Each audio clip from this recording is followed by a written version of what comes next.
चलिए गाइस सीखते हैं आज एक और इंटरेस्टिंग सा स्ट्रक्चर जो आपकी कॉन्वर्सेशन को चार चांद लगा देगा। मतलब आपके कॉन्वर्सेशन में जो सेंटेंसेस है ना बहुत ज़्यादा बोले जाते हैं और आप इस स्ट्रक्चर को सीखकर इन सेंटेंसेस को इंग्लिश में इजीली बोल पाओगे।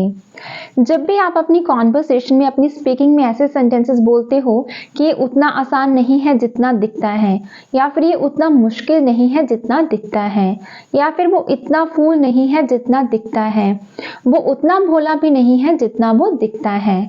बहुत बार ऐसे सेंटेंसेस हमारी डे टू डे कॉन्वर्सेशन में यूज होते हैं।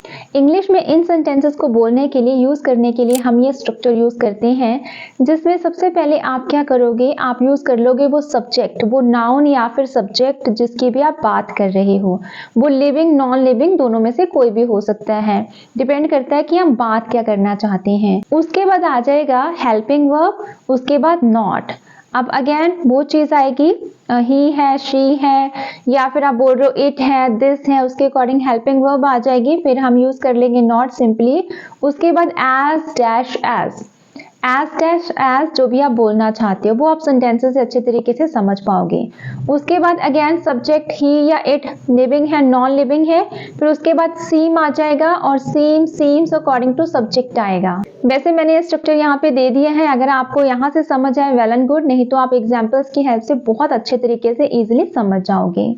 चलिए कुछ एग्जाम्पल्स देखते हैं। जैसे ये उतना आसान नहीं है जितना दिखता है, तो आप क्या बोलोगे, it's not as easy as it seems. It's not as easy as it seems.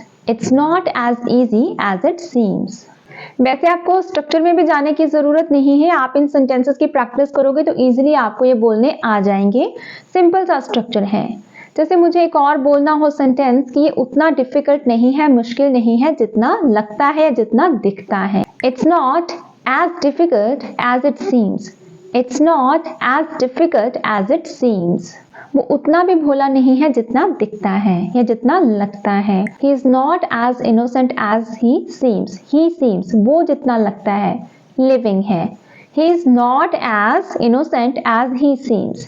वो उतना भी फूल नहीं है जितना दिखता है या लगता है। He is not as fool as he seems. He is not as fool as he seems. आप यहाँ पे as he looks भी बोल सकते हो, that is also fine. He is not as fool as he looks, otherwise as he seems.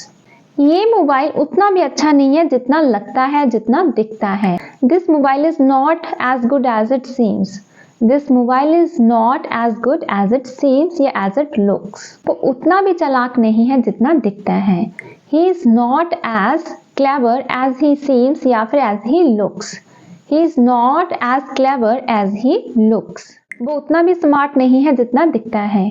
Guys ये sentence आपके लिए है। Do me in the comment section how to pronounce in English. तो ये बहुत ही इजी सा स्ट्रक्चर है।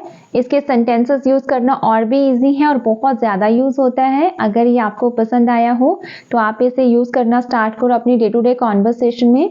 तो आज की वीडियो में इतना ही। नेक्स्ट मिलते हैं न्यू स्ट्रक्चर के साथ। तब तक के लिए bye bye. Keep learning, keep practising.